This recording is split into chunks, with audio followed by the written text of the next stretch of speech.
Well, Keeper, I had to give you a quick update. It's a glorious day here on your front end alignment. When I got everything back on this thing and everything tight like it needed to be and back under the truck, I did a preliminary check on your front end alignment to find out that this wheel was actually leaning out about a quarter to a little more than a quarter out on the top, on this top side, out this way.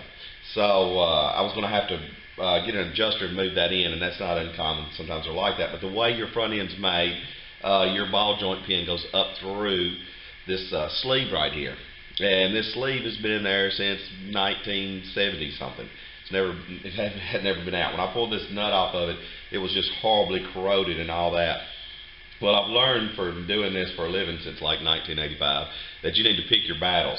And I knew the battle with this. If this castles on this castle nut are already worn and stripped off, and they're down in a pocket, and the only way you have to get it out is a socket like this, and grab a hold of those and pull it out. If I would have started on this battle from day one, there's a 99% chance I would have stripped that out. When you strip the top of that off, then you're trying to get this out, and you can spend hours and hours and hours. But this is what I've learned to do. Just be patient. So I go get my PB blaster, shoot a little shot on it, take a brass hammer, tap on it. That's day one. Next day, I come back out here, I check it. If it don't move, PB blast again, tap on it, and then throughout the day when I come by here, I just come by and I tap on it. And did that for 3 days. I come by and tapped on it, tapped on it, tapped on it. Well, lo and behold, finally, I came by after all that soaking, 3 days worth of stuff, probably got maybe 30 minutes total in it, and I was just doing that in between stuff. Put my wrench on it, backed right out.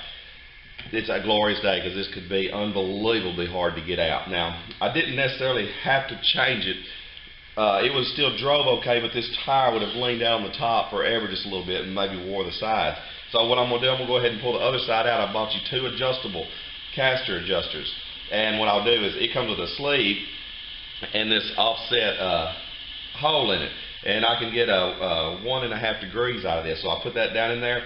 Then I can turn that and adjust this and turn that and adjust the other side. So from now on, your front end line will always be adjustable, which is a great thing, and really dodged a bullet on that one right there. So I'm going to get back at putting this in, get the other one put in, but just remember, pick your battles, spray lube, be patient, and you can get this stuff out.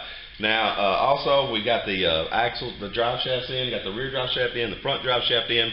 We bought the overextended range constant velocity joints, and they actually went in there and ground those out just so the knuckles don't bind up because of the extended height. Your rear, with your motor leaning down a little bit in the back, and being able to turn your axle up with that 4-link. I'm not going to have any trouble with it. I've jacked it all the way up in the air, and it drops way down. I still have plenty of room on it. But with that 4-degree angle in it, it makes your front output shaft going up a little bit, like 4 degrees. So, and your front end's not as adjustable. So I checked your front end. It does have full travel. It'll drop all the way down to full travel. But when it does, I've got about 25 thousandths of clearance in your U-joint knuckle. So to prevent that, I'm going to extend your suspension all the way down to where it stops moving at naturally, and then I'm going to put this limiter strap on it. And that way, if you do go over a big bump and it happens to hyperextend, it's not going to bind that joint up and rip that front drive shaft out. But I think the back is good. So yeah, I'm going to put this on the front axle, and that'll fix that. Put these adjustable caster pins in it, and that'll fix that. And then see about setting your toe in. And then I think that'll get everything right here. I'll go over all your nuts and bolts and stuff like that, make sure everything's tight. Got a few more little things I can do here on the motor. And meanwhile, on the back, I've got your body on the dolly and fixing to start doing the body work on it. So let me get this pin back in there.